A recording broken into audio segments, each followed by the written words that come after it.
Welcome to Crimson Guitars and welcome to my workshop. This is Luthiers Question Time live, episode 89. We've been doing this for a little while now.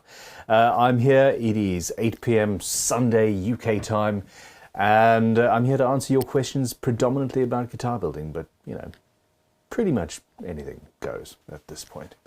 We know what's up. Greetings, salutations. Now,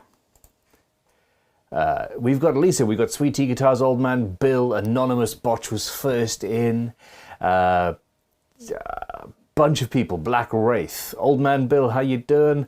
Kevin Harvey, Kevin, how you doing, man? Bulgarian Evolution, all in the house, and many more. Now, you know the drill. If you have a guitar building question for me, then ask away. If you want to guarantee a response and make sure that I will actually see it, super chats are the best way to do that. The chat just goes through. And that is also a way to show appreciation for the channel and keep this whole thing coming and allow me to justify running away from the family on Sunday evenings as much as anything else. But yeah, in the end, everything... I try and see the stuff come through on the normal chat as well. Okay, are we working? Are we live? I think we are. Greetings. Mark Milligan, Tim Ziegler, HS Guitars, Rab Knox. Rab, how you doing? Wolford, Paul Needs. Big Unit Guitar says, Ben time. Hi, how you doing? Yorkshire.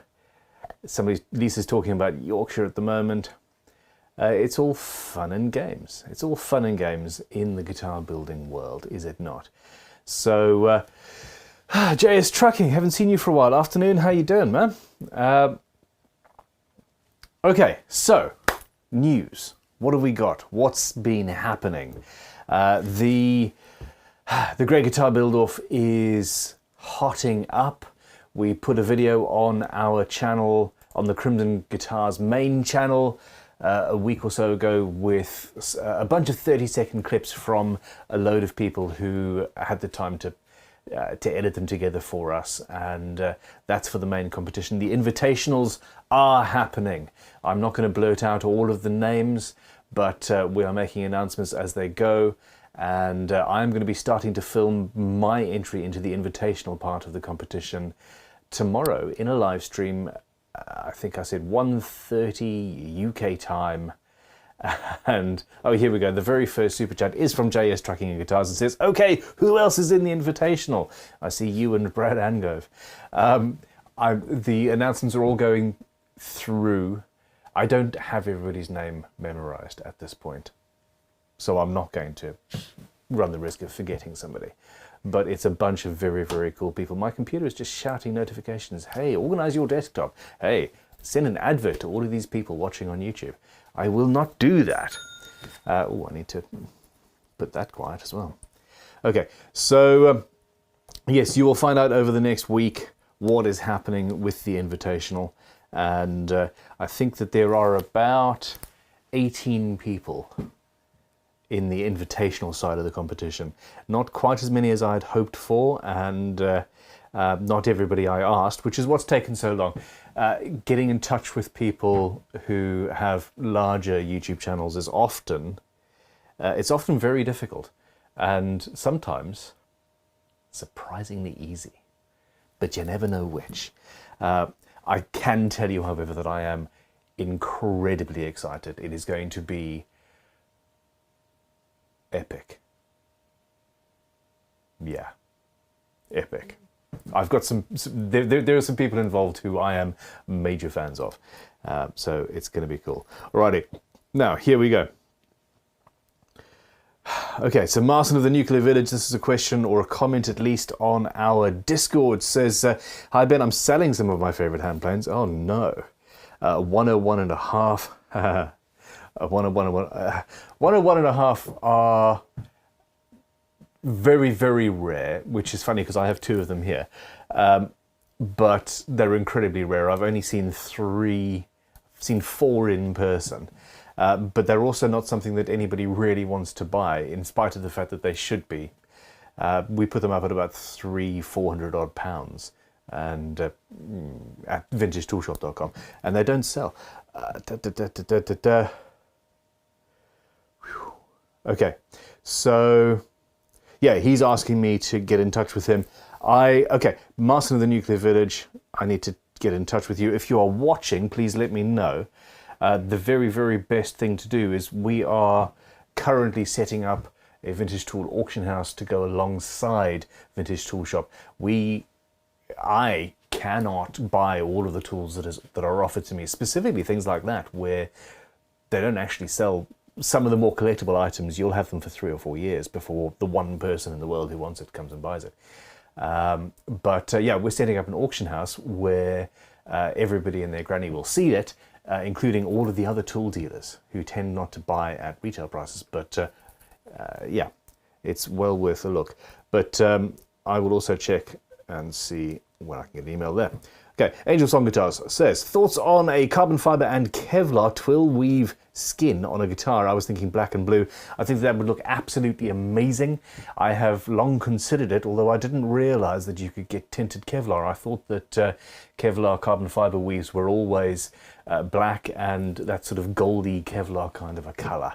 I'm glad to learn that I was wrong.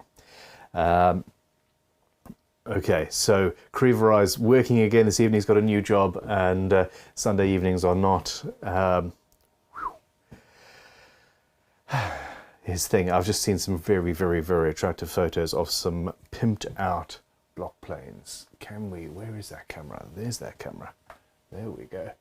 Not sure if you can see that. So those block planes have had custom paintwork done just on the wedges, the cap irons. That's really cool, and that's from Scotsman. So I don't often pimp my hand planes. This is actually quite funny. So the first question was about something that actually directly works to the fact that I literally this week just set up vintagetoolauction.com, vintagetoolauctions.com. And this question is about pimping out hand planes. This here is my first block plane. And they found this block plane in a box at Crimson headquarters a couple of weeks ago and said, oh my God, who would ever do that to a plane? And somebody said, I think Ben. And it was. Now, I mixed far too much flip-flop paint on a particular guitar that I was working on one day, and then rushed around my workshop finding things to paint. One of them was an angle poised lamp. And here is a lesson for you. When you're in a rush and you're worried about paint and everything, and you're wearing masks and it's summer and you're uncomfortable in overalls and all that stuff, do not forget that when electrical cables are plugged in and you cut through them, you will short things and potentially electrocute yourself, but also just scare the crap out of you. Now, luckily, so I couldn't find where the cable was going, so I just thought, well, screw it, I'm in a rush. Let's cut that off. I managed to spark or weld the pliers and melt a notch out of these the cutters, but they had insulated handles, luckily. If I'd used this, I would have been in trouble. So I painted that, and I also painted my block plane.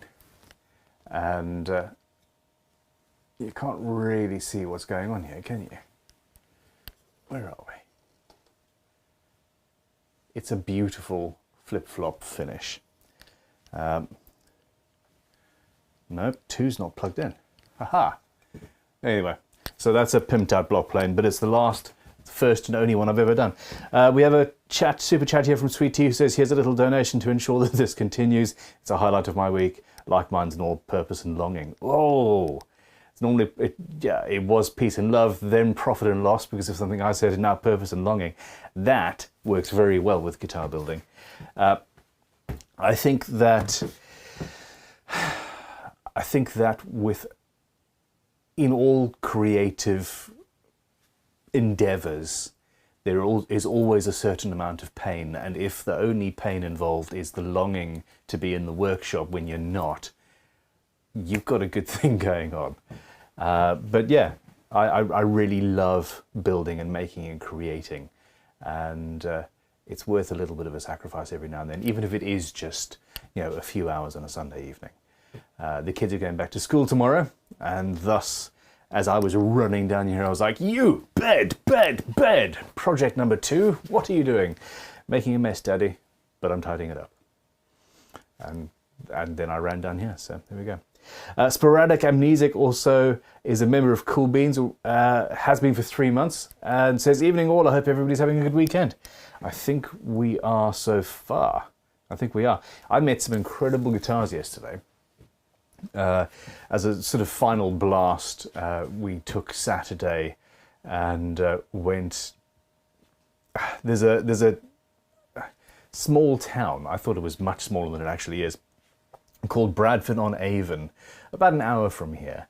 And I have driven through that town probably a dozen times in the last 6 months or so, and it looks amazing. There's a 14th or 12th century house there that looks like it's pregnant, just utterly beautiful. And every time I drive past, I say, I've got to stop here. Saturday we finally went as a family and spent some time there. And I ran into a small shop in a sort of artisanal courtyard where I wasn't even going to go in. I'm not that interested in looking at wood turning and things like that. And there was some wood turning, some jewellery and some paintings. And Tanya said, well, that says guitars. You've got to check it out. And I ended up buying 2 paintings. And I now need to find the name of the guitar thing. I posted it, and I've completely lost track of myself here. Check out Felix Byrne Guitars, Felix, B-Y-R-N-E Guitars, at Felix Byrne Guitars on Instagram. Incredibly interesting. I did a sort of short video on my personal Instagram, at The Real Ben Crowe on Instagram, and at the second I walked in this shop, I saw that there was something different, and the neck has, obviously you've got a neck, you've got a headstock, but there's an aluminium piece just jutting in between. They're not. It's held with just innovative and beautiful, and I want one.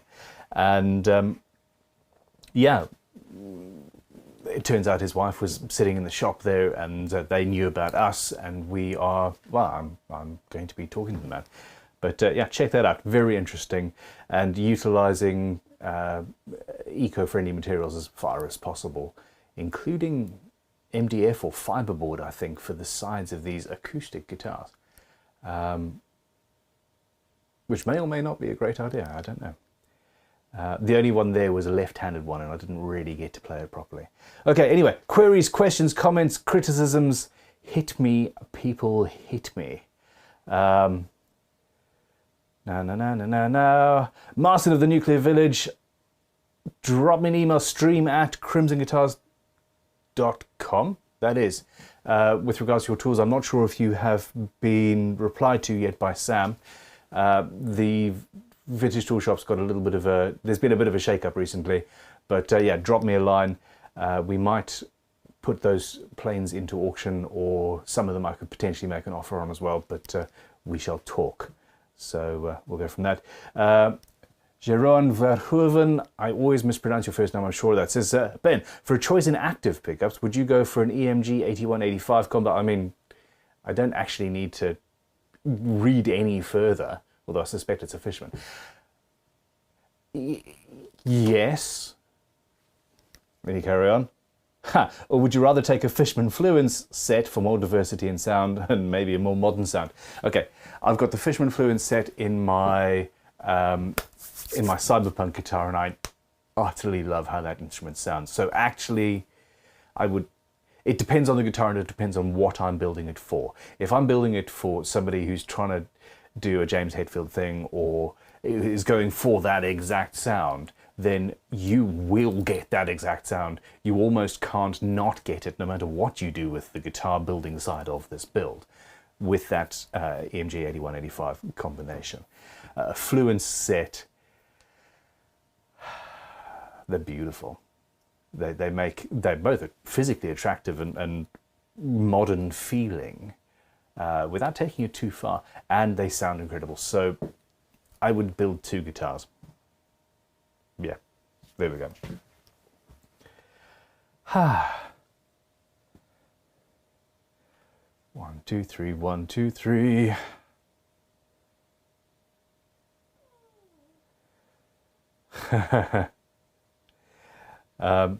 Yes, nobody of note. That did sound a little bit snarky, but I appreciate the apology. It says, also, do not forget that it's perfectly possible to throw away the remainder of the paint without being a child.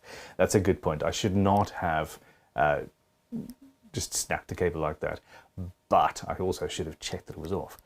I hate wasting stuff. I ended up spraying 3 or 4 different things that just didn't need to be painted, and I've still got some of them here. I think it was a twin neck guitar that I made, and I just mixed far too much paint. Anyhow, questions.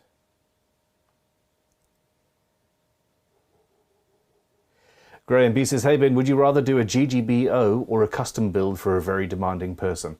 I think that very demanding people have different ideas about what they want in a guitar, and that pushes me out of my comfort zone. And I think that the very best builds are when the builder, the creative, the maker is out of their comfort zone. There's nothing more sad than watching a painter develop a style for 20 years and then just stop. Okay, this is my style, and it's a bunny with fluorescent images and things, and or a hares. Or cows, you know, and it's just this particular style that everybody and their granny is doing, and you've hit your developmental thing and you just stop. You are currently watching me slap myself in the face from that point of view. I ended up, I mean, my style was not that focused, but you could look at everything that I've built over the last 5 or 6 years and probably say, yeah, I think Ben built that, or that looks like something Ben would build.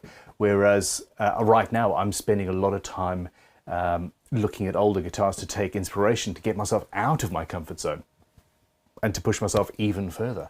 And you'll see that with the GGBO build that's starting tomorrow. Sort of a mixture of both things, I think.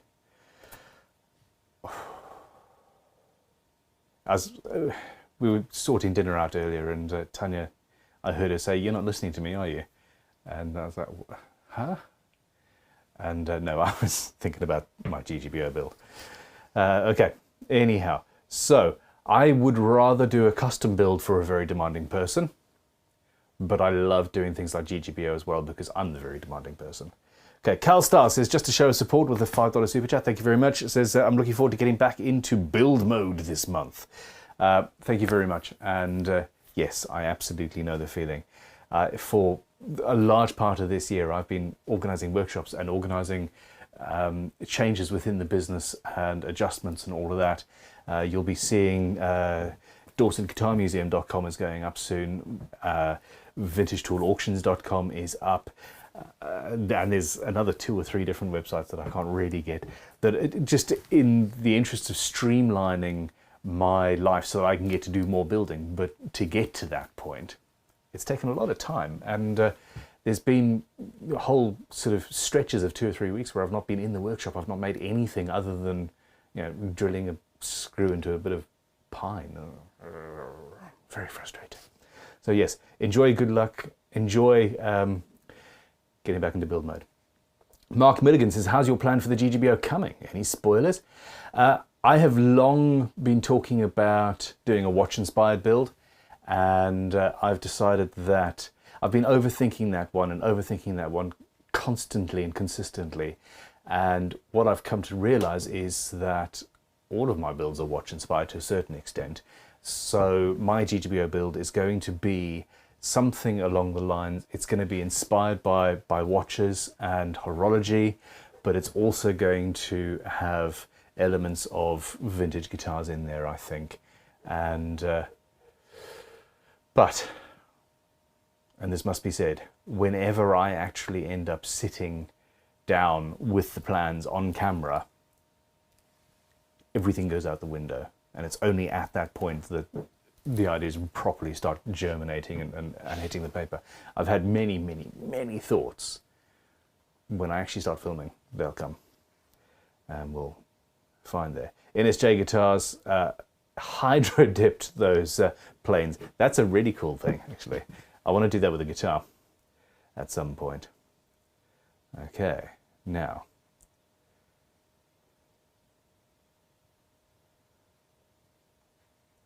Paul Needs only just discovered Brad Angove after he popped up in the GGBO search. He's a clever bugger, right? Those spray can ghost flames. I mean, he's got a shocked ghost face, I think. I can't believe you've not seen him before. Brad is an institution, and yes, very, very talented. Okay. Yes, Lisa, I have got a message that I need to reply to from Susie. She's not in the invitational, but I am finally talking to her and her partner. Tim Ziegler says, is there technology available to chip a guitar to be able to track it in case it's stolen? Yes, this is something that I've done in the past and will do again. Literally just the same sort of chips that you would have in a puppy, that sort of thing.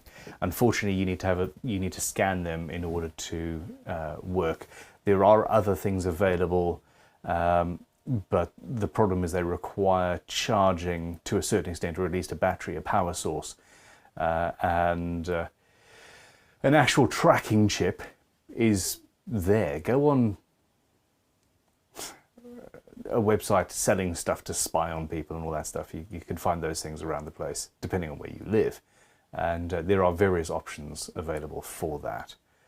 But you need to remember to keep that charged and tested regularly so that if it does get nicked, you are able to track what you've got. I think Bluetooth is another option nowadays.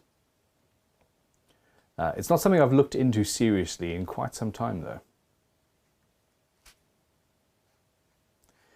Sweet Tea says, I've just got 4 sets of Buckeye burl and 4 sets of old growth redwood lace pin burl. How would you fill the inclusions in the Buckeye? Okay, so in the last guitar that I did with the Buckeye top, there was a video I put out called Don't Do This at Home. And that was looking at that guitar. And essentially I hand cut probably several hundred tiny pieces of sterling silver to fit into the larger inclusions. And other than that, it was dust and glue. And for smaller stuff, I think I used either resin or just super glue to fill everything. So yeah, there's many different options. Buckeye often could do with cactus juice and resin stabilization. Depends on how burly it is. Black Wraith says, Ben, why build 2 guitars? Build a double neck with the Fluence pickups for one neck and the MGs for the other. I think that you have got it sussed, sir. Yeah, damn fine. Well, although, I mean, 2 guitars better than 1. There's always one more guitar. How about a twin neck that detaches so you can have either or both? Haha. Which is something that I've done in the past. Okay. Now, questions. We've got 119 people, only 36 likes. I must be struggling today. Stephen Hash says, hi Ben, the Osage you bought from Yandles, is it sizable enough for a guitar body? Yes. With the twisty nature of the grain, I've long wondered if it would be good enough for a neck. I haven't seen very much of it in person, and the piece that I had would not be suitable for a neck, and yeah, I would hesitate. Based on my limited experience, I would hesitate to use that for a neck.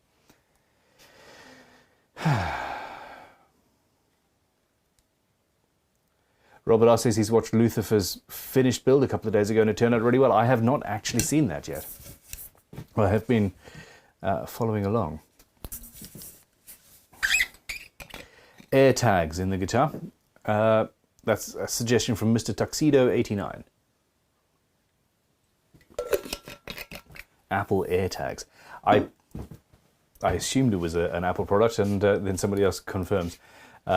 Beavis Christ suggested that as well. I am not in the Apple universe, as it were, so yeah. Da, da, da, da, da.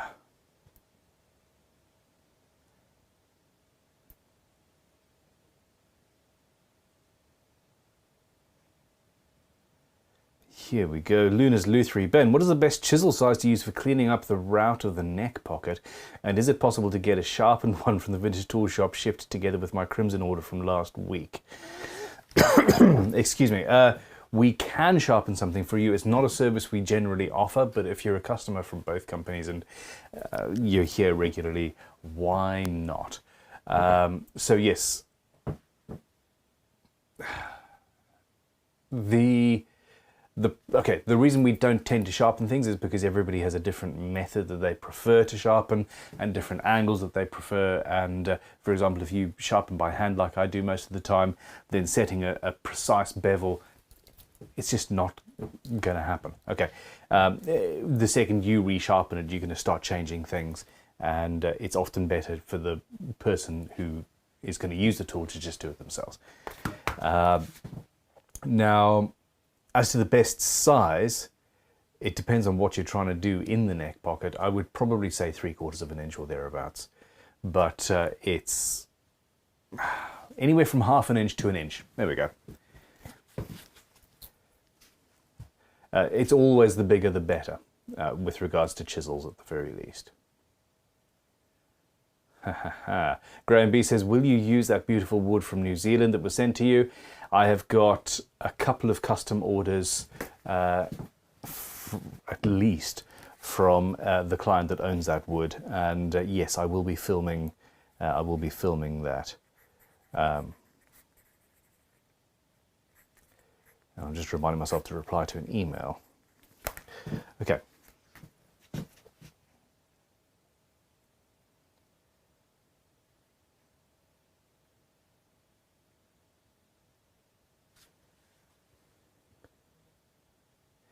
Okay, Mr. Tuxedo 89 has asked for a, yeah.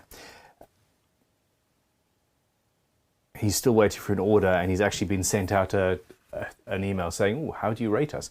The not straight edge machine rebuild went incredibly well, and it went from essentially working on 1 every 10 minutes to doing 1 every 2 or 3 minutes of that particular task. And as far as I am aware, every single one that was on back order has been dealt with. If you wouldn't mind sending me an email to stream@crimsonguitars.com, I will personally double check what's happened with your order. There's every chance that it is actually already shipped and that you just haven't got the notifications through properly. But yeah, stream@crimsonguitars.com, and I will look into that tomorrow before my live stream. And we will get back to you. Somebody else, yeah, we'll sort that out. Mr. Waffles says, I'm so far outside my comfort zone with GGBO, it's kind of stressful, but in a good way, with a question mark on the end. That is the problem. You can push yourself too far and have too many things firing off at the same time, and that can cause issues. Okay.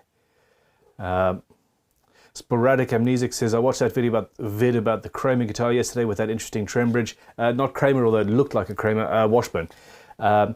Did you look more into how it works after that video? A couple of people, which is exactly the way it happens, have said that the one thing on the other side that I didn't manage to move, because I needed to make a custom tool to get in there, that should adjust the tension, so it should smooth out or harden off. I'm tempted to make the custom tool. Yeah, there we go. I will do. Maybe I'll film another video about that. It's the Wonderbar tremolo. So I've taken that guitar to headquarters. And it's on the wall there waiting to ship out to whoever wins the raffle. But I think actually it would be fun to take that bridge apart even further, even if I do have to spend a little bit of time making a custom tool to get that, to get into that one little bit on the side. So yeah, apparently one of the most interesting things that I've read in the comments on that video, though, with regards to that trem, was that apparently it doesn't much like too much variation in the string gauge. The person said 9 to 46 is around about it. Anything other than that, and you start getting weird issues with the torsion bars that are in there, because they're fairly dialed in apparently. But yeah, I don't know. That's interesting. JS Trucking says, I think he meant, are you going to use that wood for your GGBO? No, absolutely not. It does belong to somebody else. But you are going to see one hell of a guitar come out of that. I'm very, very excited. Bulgarian Evolution says, at Crimson Guitars Extras, Ben, you need to get your mother on for a special thank you from us with GGBO. Mrs. Crowe has been working with me getting mine sorted, and she deserves a huge hug. She really does. I mean, she is my mother, and I'm slightly biased, but no, she's doing very well, and yeah, she's going to become an institution within GGBO. She's been working with me on and off in various roles within Crimson and Vintage Tool Shop for, well, hell, probably a decade or more. But where she absolutely excels is in talking to people, and I don't know, she's just really good at this particular type of role, helping people out with stuff, and yeah, I think she enjoys it as well. So there we go. Robert R's asking, when will we get a new travel guitar build, Ben? I am hoping to get some work done on that this week. Already my week is... I ran into somebody the other day, and the first thing they said was, you must be the busiest man on the planet, the amount of stuff that you do. And yeah, not quite, but things like actually getting a day or two to work on a project sometimes is very difficult. But anyway, soon. I want to get that finished. So here's the real story. Okay, the hand tool only build is, because it's hand tools, it's a very slow build, and there doesn't feel like there's very much forward momentum. I don't want this to turn into something, excuse me, like Nebula or the Clarity build, which had like 60 episodes or something. So actually, it's probably going to be 3 or 4 weeks before you see a video, but that video is going to be significant. Let's say 2 or 3 weeks. It's going to be significant. You'll see basically the entire body get built. So for that series, I only really want to have 2 more videos in the entire series, building the body and getting the neck installed and all of that, and then the final finishing and stringing up. It'll take a little while, but it's going to be a lot more concise. So there we go.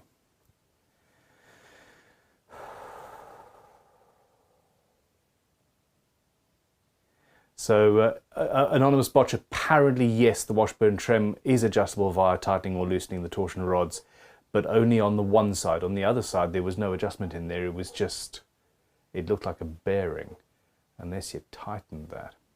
I'm gonna look into it more. People are asking, and why not? Goth Rider Creation says, good evening, Bun. I just wanted to say a massive thanks for all your help answering my random questions over the last 6 months. Successfully strung up my balsa wood guitar this week. Successful. It's held together. I honestly didn't think that was going to happen. Although I did see that you put in carbon fiber stiffening rods, and yeah, there we go. I'm very, very glad that worked out. How does she sound? That's the question. Carl Starr says, first time in months I've made it to the live stream. I've had to move house and just finished the new shop setup last weekend. Then injured my back, so hobbling around in recovery mode now. Isn't it just the way? You do a massive amount of work and you're moving anvils or whatever, and that's all great, it's all good, it's all good. And then when it's finished, your body says, we done? That's built, that's done, I've moved house, my sofa's in place, my bed's there, my TV's on the wall. Okay. And you pick up the mouse and you're screwed. But yeah, I hope you recover rapidly, and that your new workshop gets oodles of use in the near future. Okay. Robert R, I've just answered about the travel guitar. Ba-dum-ba-dum. Vax Headroom enjoyed the Washburn Guitars review. Crazy trem system. I bought that when I was on the family holiday 3 or 4 weeks ago. Walked in this guitar shop, and there's all sorts of, you know, PRSs and Gibsons and all the sort of stuff. And that trem just slapped me in the face and said, "You got to have me." And yeah, there we go. The other thing about that trem actually is that it's not the original trem arm in there. It is a Kahler trem arm, which is one of the reasons why I thought that it was a Kahler system. I also think that the locking nut is a Kahler locking nut. So while the trem itself was made by a company called Answer, who's no longer in business, some of the ancillary bits were Kahler. I have seen pictures of this particular G5V Washburn guitar with all Kahler systems on it, and various other options, one with the Floyd Rose as well, that came as standard, so it's a bit weird. Sweetie talking about staining the Cloud9 build last night. Linear dark purple to blue fade. It turned out killer. Even without oil. It's on the video to be released later. That's very cool. Blues and purples are just do it for me. Graham B says, if you want to get anything done, always ask a busy person. This is true. I've had people asking me a lot about the ADHD and how I deal with it, and it has been literally find the right people to work with, and then find a way to pay them. Seriously, that was the question. So I started talking about bringing help on when I first started making tools, and I was sort of packing things up for a couple of hours a day. I was spending 2 or 3 or 4 hours a day making the leveling files and fret rockers, which were some of my first tools. Leveling files, fret rockers and crowning files in my shed at home. And I realized that I wasn't doing any guitar building. And I talked to Tanya about bringing help on, and she was like, you're not making enough. Look at how much money you're making. You're not currently making enough money in order to pay anybody anything. And my answer was typical. It's like, well, if I've got somebody to help me, we'll make more money. And that's the difference between me and her. She's risk averse, and I have a healthy disregard for risk. I think that it's absolutely essential, which is why we're perfect together. But yeah, I found some help, and we managed to make more tools. Therefore, we managed to sell more tools, and Crimson became Crimson. Okay. Big Unit Guitar says, I am almost done with my GGBO build now, just a few little things left. Is it odd that the last several weeks all I can think about is the next build? It is not odd, it is only natural, and this is the thing. People often ask me, oh Ben, why do you give so much of your time to you know, and experience and knowledge into helping other people build guitars? Surely they're going into competition with you. No. This is a gateway drug. They're going to build one guitar, then build another guitar.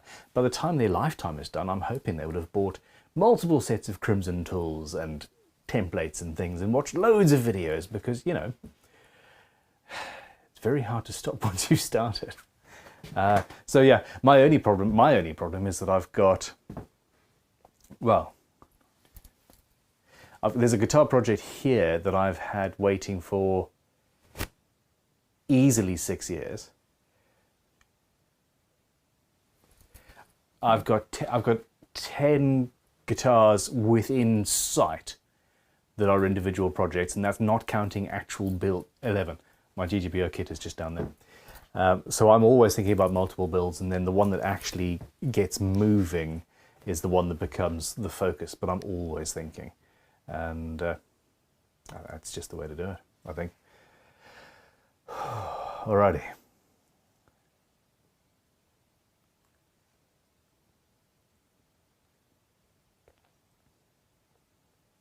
Lisa says, what is a groove, please? Do you have one in there to show us? I've actually lost those. They're in one of these drawers somewhere. I was looking for them the other day. But yeah, essentially it's a piece of steel that is a particular height, and you put that next to your nut, and then you file down until you're about to touch that piece of steel, and that allows you to guarantee that you are cutting to exactly the height that you require. Personally, well, you can use that, or you could just use a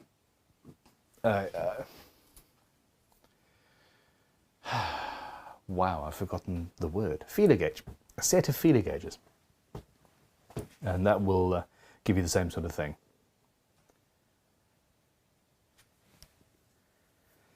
Borgonian says, nope, I've run anything from 10s down to 7s on mine and never had any issue. Surely with 7s you had a bit of an issue with tuning. But no, that's really good to know, actually. So I had 10s on that because that's the strings that I currently use. And yeah, it seemed absolutely fine to me. Okay. Luna's Lutherie, awesome. Just if you do buy a chisel, let them know what I've promised, and we'll go from there.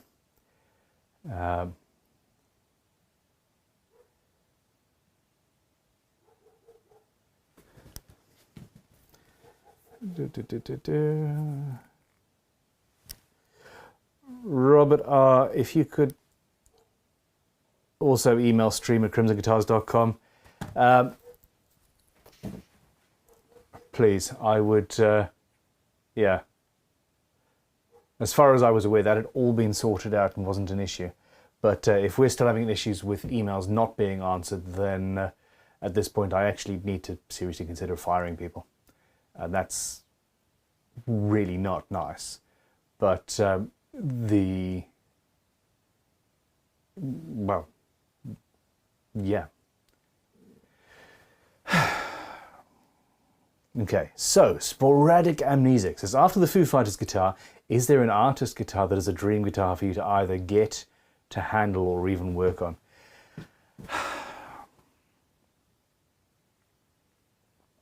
So I really enjoyed seeing that, and I mean, you could you could tell just watching the video. Kid Candy Shop, 100%.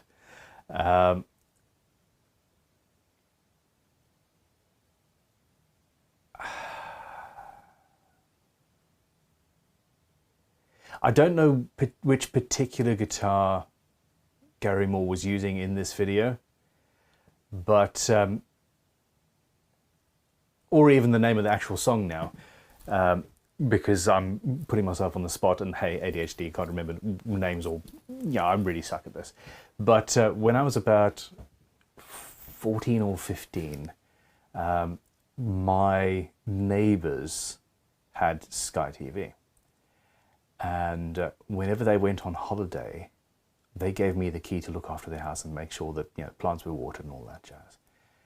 And I would do all of that, of course, because I'm a responsible person. I would also take my girlfriend around there, because I'm not. But MTV was on the entire time I was in their house. And I remember doing my thing, and Gary Moore came on, and with the sort of just the massive sustain, that Les Paul, Greenie, is that the one? I don't know. If I could just meet that guitar in person, that would be something else. Because that guitar is, in a large part, the reason why I am what I am today. It's up to that point, I'd been playing acoustic guitar, I'd been playing classicals and, you know, bits and pieces. Always with the thought that, hey, you know, an electric guitar might well get me laid or something, but it was never, I need this.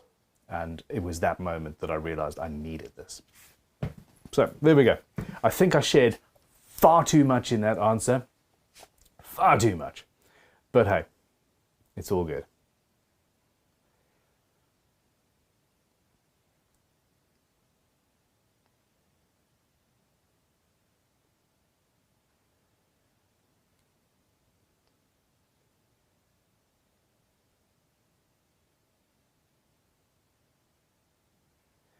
Okay.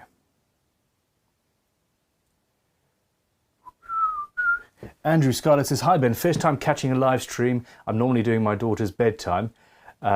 I misread that as bad time. Bedtime is bad time. Most kids don't like it, do they? Have you ever built an electric jingle 12 string on here? I would love to see one, if not. That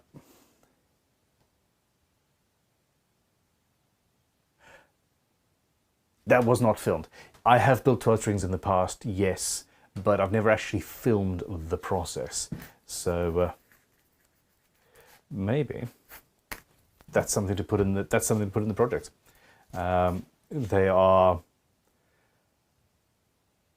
yeah, very, very cool. And welcome to the stream. Okay,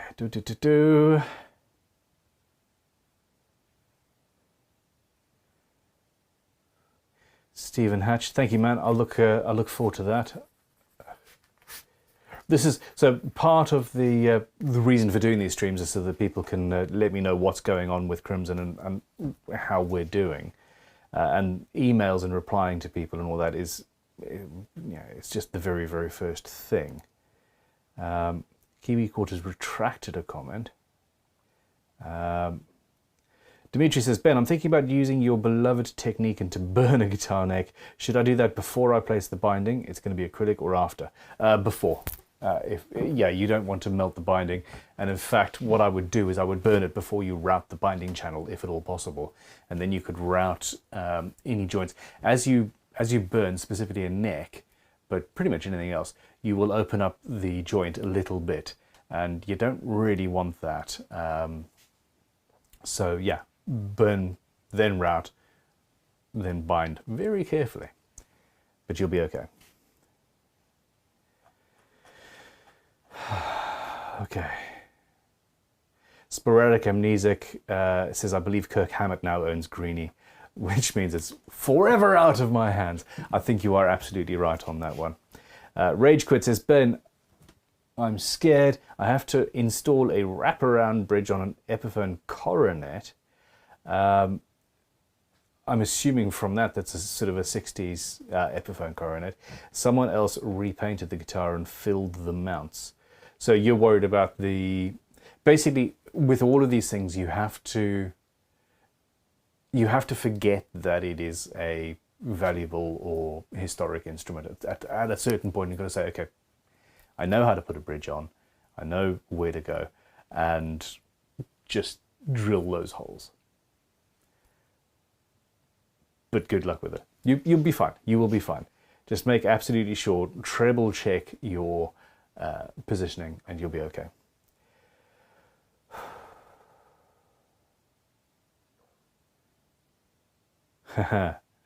In the study says, hey Ben, metal flake finish seems to be back. What do you think of that style? I love it. You can't have enough bling, in my opinion. Stephen Hatch says, Kirk Hammett carries Greenie with him everywhere. He'll also let anybody that asks him play it. He maintains it belongs to the people. So I need to get... You guys appear to be enjoying the content that's going up on the channel at the moment, as opposed to tool videos, which will still keep on coming. Looking at other guitars, looking at older guitars, luthier teardowns and sort of stuff. People are enjoying that and watching more of them, and frankly, it's like I've got a totally new job on top of everything else that I really enjoy, and it's making me even more excited about guitar building. It would be very cool if I could get in to see other people's collections, including Kirk Hammett and people like that. Meet people backstage, that sort of thing. Why not? UK rig rundowns, or thereabouts. But anyway, as unlikely as that sounds, maybe one day I will actually get to meet Greenie. Okay.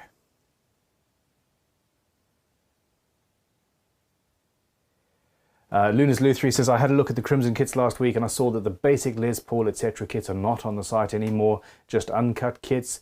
You've said that Crimson wouldn't do custom kits, but why not the basic ones? We were still making a loss on the basic ones.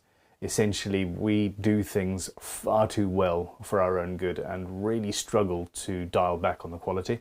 Now, keep on watching that space, but essentially where you can get any number of okay kits, and some really good ones, from our competitors. Warmouth comes to mind. But most people don't do a good uncut kit. Now, we're going to be releasing on the website uncut versions of the Les Paul, the Telecaster, etc., where everything is set up. This is a Les Paul with a carved top on it. We've done the routing, we've done the neck. The neck is there for you to carve, and that's going to be where we focus. In reality, our strong suit and where we should spend our time is in developing cool and incredible top quality tools. I think there's a cat on my riff. And obviously what I'm doing in here, and yeah, building guitars, not just kit guitars. The quality that we put into the kit guitars when put onto a guitar that we complete and finish is well worth the time. But making a kit guitar that we sell for £500 is really worth £1,000. Unfortunately, yeah, everybody that's got one up to this point, it's great. But for us, it's just been problematic. We are not manufacturing thousands of these things, and yeah, it's one of those things.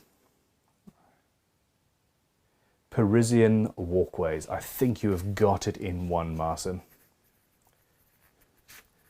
And that is also why I keep on forgetting the name. Okay.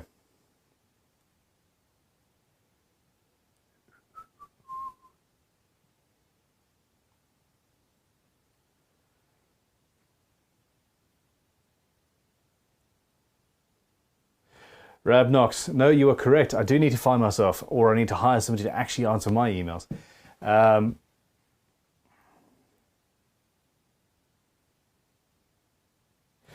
Okay, Mr. Zombie 170 says, Ben, have you found that the woodworker's jig for your Robert Sorby Pro Edge doesn't give a square edge?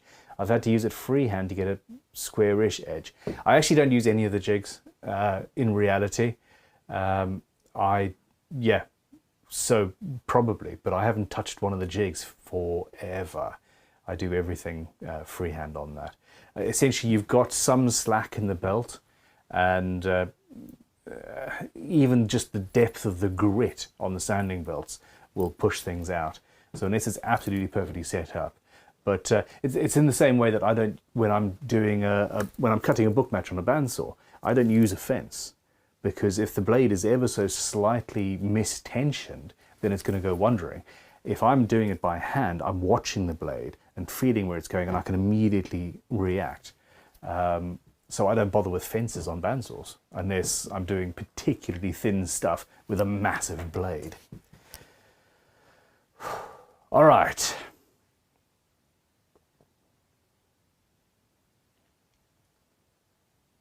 Stephen Hatch suggested Still Got the Blues. I'm fairly sure it was Parisian Walkways, the solo on that one.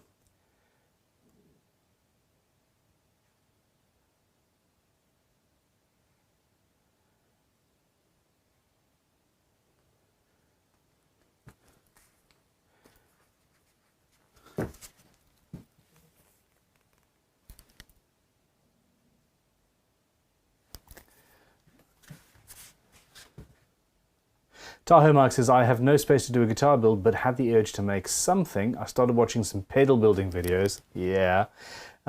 Ordered some bits and managed to build a fuzz pedal that actually worked. Fun. That's actually some kits that I want to do at Crimson. I love the idea of making pedals. And I know various people that do, and they've got a small, tiny little toolbox that has everything in it that they need. And then a cupboard full of pedal enclosures, but that's ancillary.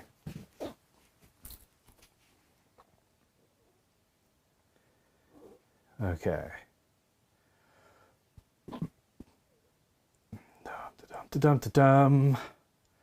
Where are we sitting? Coming up on an hour, but I'm running out of questions, people. Give me a question or I'm going to have to shut up early. Ben, are you familiar with M-tone guitars? I am not. This is from Carl Starr. Either way, what are your thoughts on fully carved and sculptural guitar bodies versus more traditional saw, router, sander shaped bodies. I think that, and I'm guilty of doing both, and really guilty of really going overboard with carved bodies. One of the things that I considered doing for GGBO was a Mobius strip guitar. In reality, I was seriously considering doing that. And the only reason I decided not to, actually, was that it is for GGBO, it is for a good cause, and it's about raising money. And if I do something like that, it's less likely to garner quite as many ticket sales as if I did something a little bit more traditional. And that there is the problem. I think that there will always be a customer for something strange, offbeat, carved, and yeah, off the beaten path, as it were. But that audience is much, much smaller. And by necessity, I would also say, in general, I would say those things need to be custom ordered. So yeah, that's what I would do. Kiwi Quarter says, Ben, I've always wanted to use a Kayla in a build, but they are spendy. How much do you take budget into account? Always. I always take budget into account. I've had...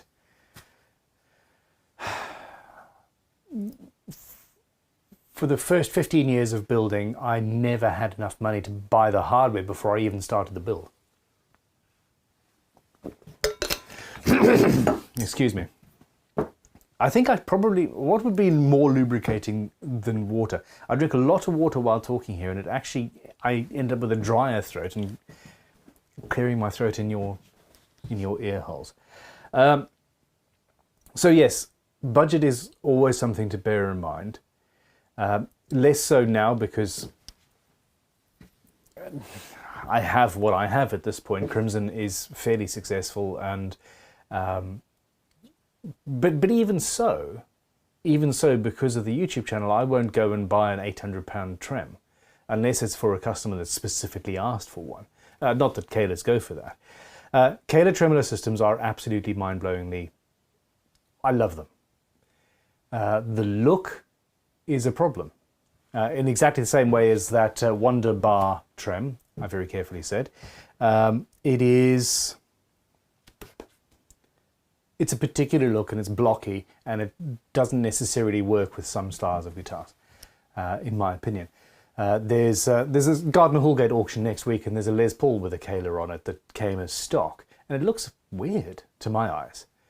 But they do what they say on the tin, and they do it very well, and they're very adjustable very easily, and yeah, I think they're worth the money.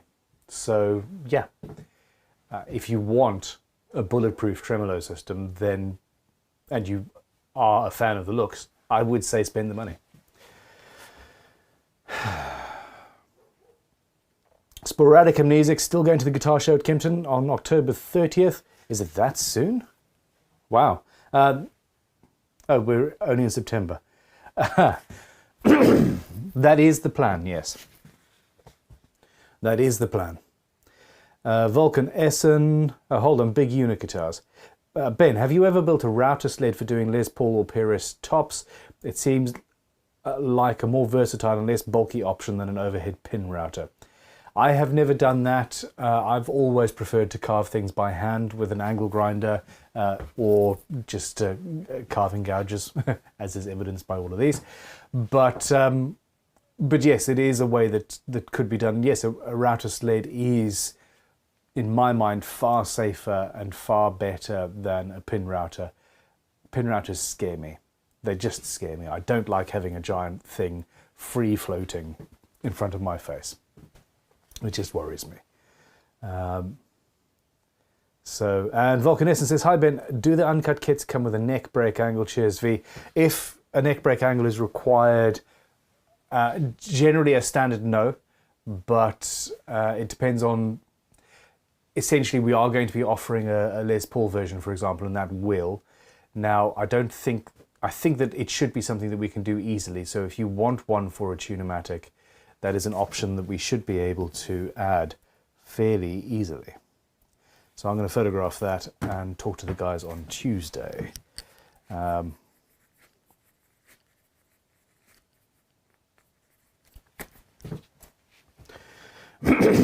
Okay. Oh, and I need to look up M-tone guitars as well.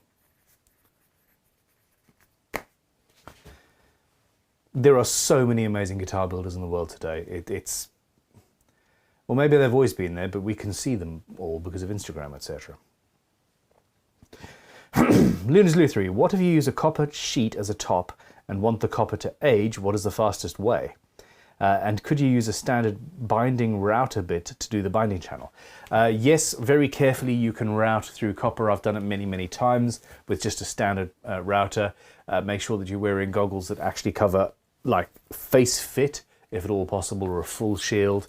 Those bits will ruin your day rapidly.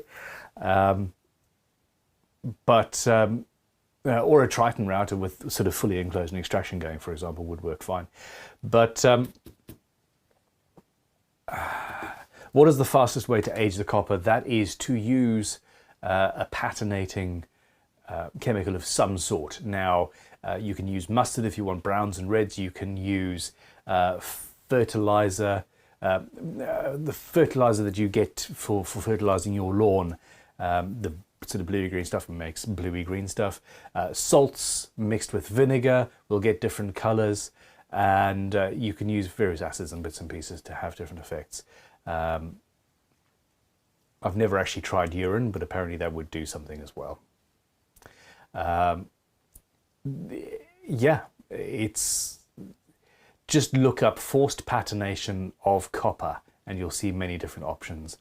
Just be aware that there's all sorts of different things that you can use to get that. The other one is smelly stuff. Again, the name of which has totally escaped me. Oh well. Okay. Kiwi Quarter says pin routers are not nearly as scary as hand routers. You can keep your hands clear and you work it with your foot. I've had both, and still I would rather have the hand router. And I also prefer hand routers over router tables. But that's just myself.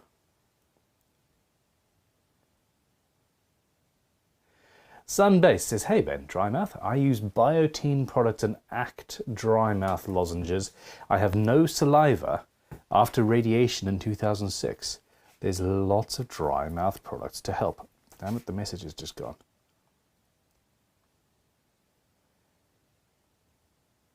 Aha. That is... That's really interesting. I had no idea that there was even a product for that. And I hope you're okay. Well, it sounds like you are, so yeah, well done.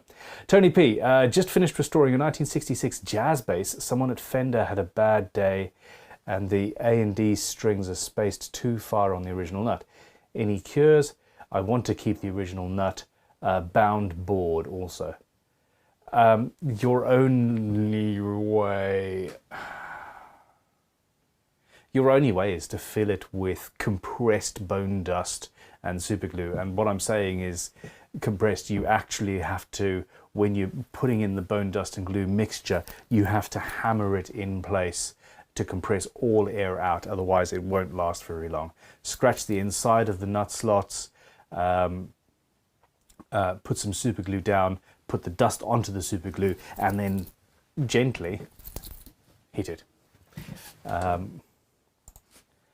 And then recut the nut, basically.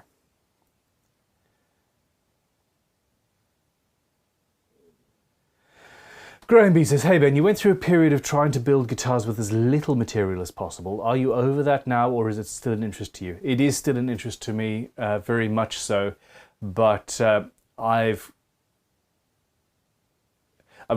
personally absolutely love the sound of a hollow body guitar, and that's the sound that you got, for example, from the GGBO guitars, both of them, because there was basically no body there. But I prefer the sound of a good solid body. and that's the issue. So the physical, you can see with the videos, for example, of the Dave Grohl guitar last week, I didn't plug her in and play her. In fact, I don't think I really played her on camera at all. It wasn't about the sound of the guitar. It wasn't what it sounded like through an amp or anything like that. People have done that. For me, it is entirely about the story on that guitar and who played it and what they did with it. What I can get out of it will never compare. With a lot of the older guitars, it's the same sort of thing. They've built this thing with, you know, a hardboard top and back and a little bit of pine in the middle or something. That's of interest to me. The sound has historically been secondary to the way that I think. Now, recently I'm realizing that I've been a little bit of a tosser in that regard, and the sound is everything. So yes, I'm interested, but I'm also interested in getting the best sound possible. So yeah, I'm all over the place. Okay. Kiwi Quarters, is there a tremolo that moves the bridge position rather than slackening the strings? Rollers, a cam or something? If not, we should make one. Okay, yes there is. And the name has completely escaped me.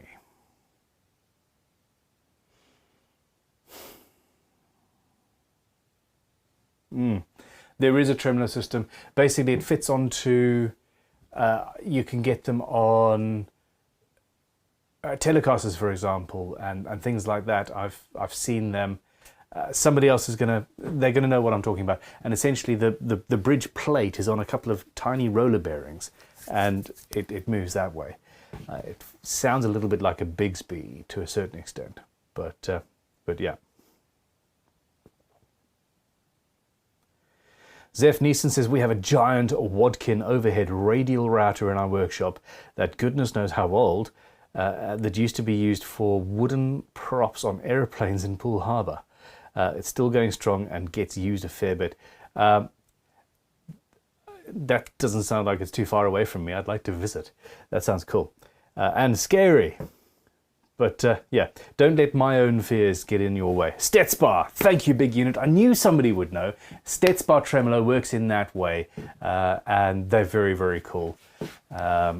So yeah.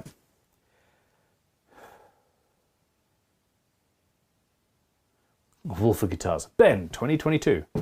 I'm all over the place. Some things never change. No, you are absolutely correct. Although, hey, we're working on it. Will Roberts says, Ben, I just wanted to say thank you. I've been watching a lot of your videos and ordered a few tools. You're the guide on my new journey. Enjoy, and if there's anything else we can do, just let us know. This is...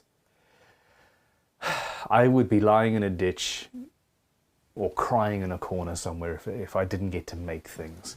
And the fact that I get to do this and talk to you guys, and for me it's about making videos as well as making guitars, and just sharpening a tool gives me a rush. Everything around doing this makes me happy, and if some of that happiness gets spread on to other people who find a similar purpose in life, then hey, it makes me even happier. So this is entirely selfish, 100% all about me.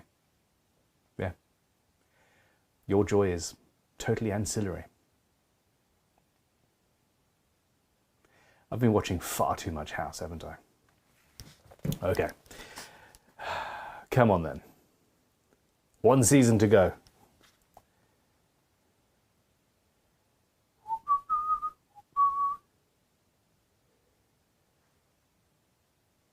Lemon juice vinegar, that's from Kamikaze. Patination of copper, basically all kinds of acidic stuff will do it.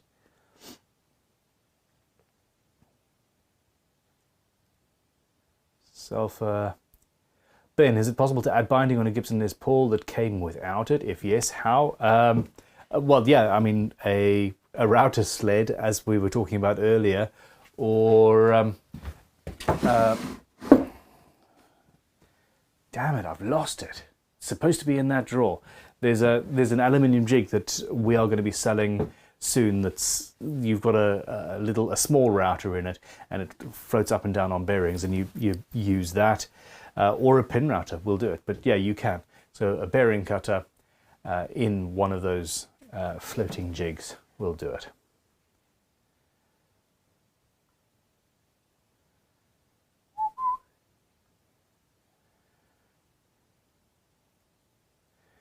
All right, feed me with questions, people. These silences are relaxing.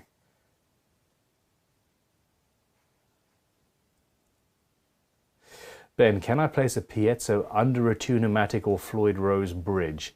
Dimitri, under a Floyd Rose bridge you would pick up all of the sounds, in my opinion. If you're talking about a piezo disc like you would get for a cigar box guitar or something like that, I think that you would pick up far more vibrations from the springs than you would like.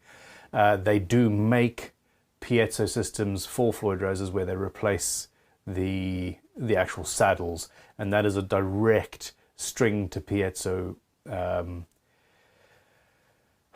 contact, and that's the whole thing. A piezo system is about taking the physical movement of the string and physically touching the piezo thing, which then transfers that movement into an electrical signal that you then turn into sound through op amps and magic that I don't understand. The further away you are from the strings, the less vibrational transfer you are going to get. Now with the Tune-o-matic, I think that you might have an issue whereby if you place it towards one side of the Tune-o-matic, you'll pick up, you might pick up just the outer two strings, and the middle ones will be weaker because the outer two strings are closer to the posts that are in the body.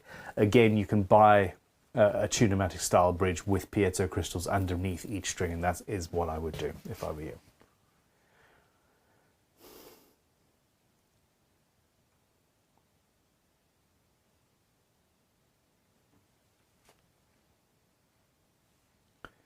Mr. Waffles is just wrapping up his dry fit, about to start colour and finish. I may actually hit the deadline. I don't think I've ever done an actual proper dry fit, short of putting the neck in. Congratulations. Time and Guitar says, is anybody else really into cooking? I used to be. I don't have the time.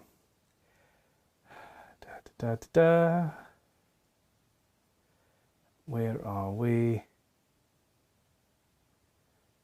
Robert R says, I meant a piezo by itself, not other types of pickups. No, I agree. It's physically how the piezo interacts with each string that's important. I think that, for example, a piezo on an electric guitar further away from the bridge, it will work. How well it would work is the question, really.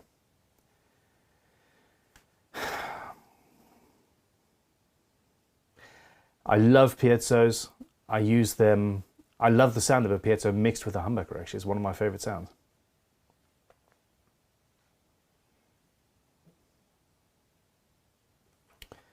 Okay.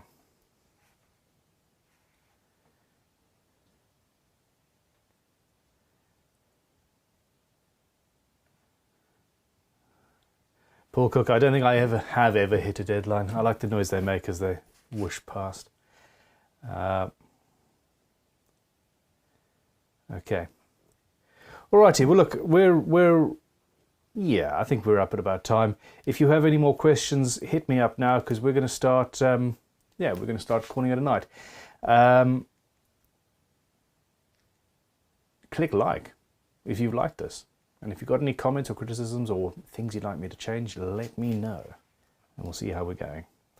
The way I say Tune-o-matic sounds like tuna, the fish, so I'm wondering how they would do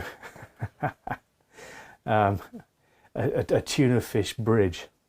There's a joke there. Luna's Lutherie, how difficult is it to make your own wraparound bridge similar to a Schaller Signum? That's a sexy bridge, isn't it? Very difficult unless you have engineering knowledge. I have hand-carved bridges out of aluminium in the past, but I think the Signum is there's a little bit more to it. Let me just make sure I'm thinking about the same thing. Yes, essentially it's a Tune-o-matic built into a wraparound thing. It's very complex. I would not try it. I personally wouldn't try it, and I've built quite a lot of hardware in the past. Unless I was using a CNC machine, for example. I've seen a 3D printer print one before as well. Kamikaze says, I have older oak from a table and I got some American walnut for a top. The combined thickness of the material is 6 to 7 centimeters. Would that be enough to make a Gibson-ish? Yes, a Gibson is, I think, 55, sort of 5.5 centimeters. I've got 2 over there. Hold on. No, that's not big enough. Let's just use a ruler. Okay, hold on, off camera. Yeah.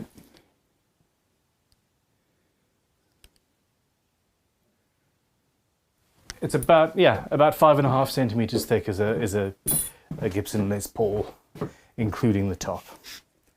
So that sounds absolutely perfect.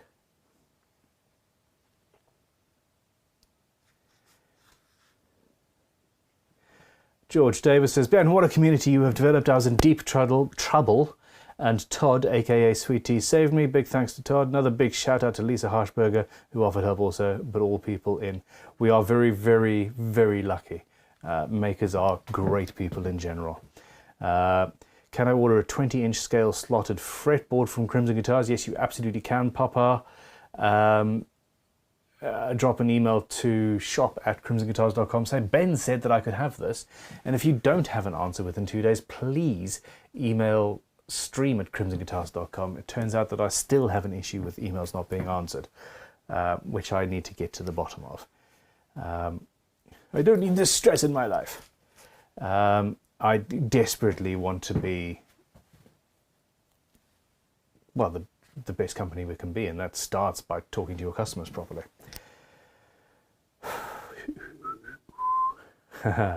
In the study says, do you like or dislike the shape of the Jag stang? 25 years and I still can't decide if I love it or hate it. I'm in exactly the same boat. Exactly the same boat.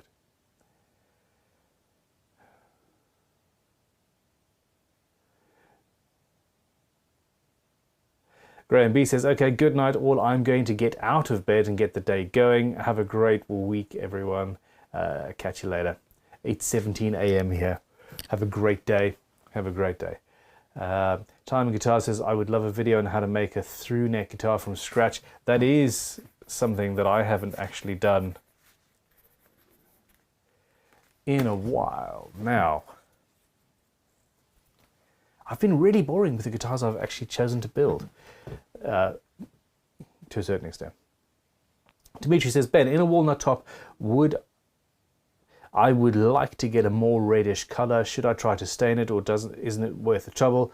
And should I go for more classic oil finish? Stain away, and you can always sand it back a little bit and try again. But yeah, I would stain. I would run test pieces. Now make sure that you sand the test pieces to the same level that you would sand the body before you stain, because that does affect things. But yeah, I would stain it, absolutely. Okay, bunch of people saying good night. There we go.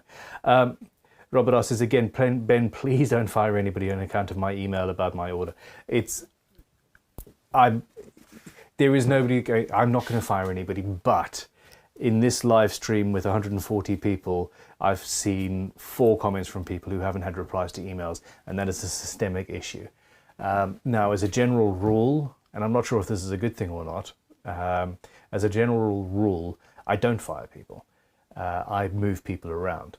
I'll say, okay, look, you're obviously not doing well in this particular part of the business if you're not running the CNC machines properly, or you're just not getting it.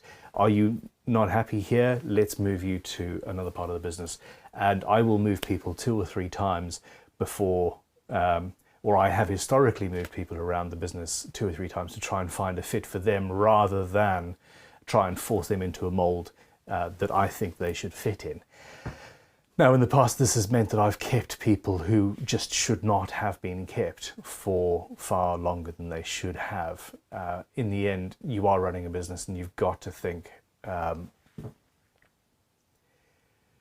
well, it is, you know, if there's somebody that's losing you money every day, you don't want to keep them around no matter, you know, how much you like them, for example. However, that being said, there is nobody at Crimson Guitars at the moment that I think is that sort of person. So I need to find out why there are issues with emails not being answered. Potentially it's down to me having too many different email addresses, or too many different people running the email addresses, for example, and people think that something's been answered by somebody else, and vice versa, and it hasn't happened. The issue is almost certainly my fault or my management team's fault, because we're not on top of it. So I shouldn't have said I'm going to fire somebody, but I am going to have to get to the bottom of the issue, for what it's worth. Okay. Jules, hey man. Jules says, hey Bun, I'm painting again now. Let each layer dry for 2 days, and after spraying, hang the guitar in the basement. So far it's working. Well done. You had a, yeah, you had an issue with bubbles coming out of the back of the guitar, and it looked like it was growing fungus or something, but that was, I think, air coming through the end grain, or maybe a solvent coming from a lower coat. So I don't know. Anyway, everybody, I'm going to say good night. I am going to say good night. This has been a good one. Yeah, Lisa, check out the websites, all being changed soon. And yeah, this is the thing. So Robert R says, make sure the junk folder is being checked on the email issue. I say that every single time I'm in. And yeah, I don't know. So we'll figure out what happens next week.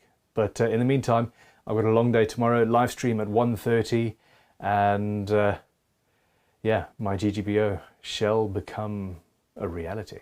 I can't wait. You guys have a fantastic evening, day, week,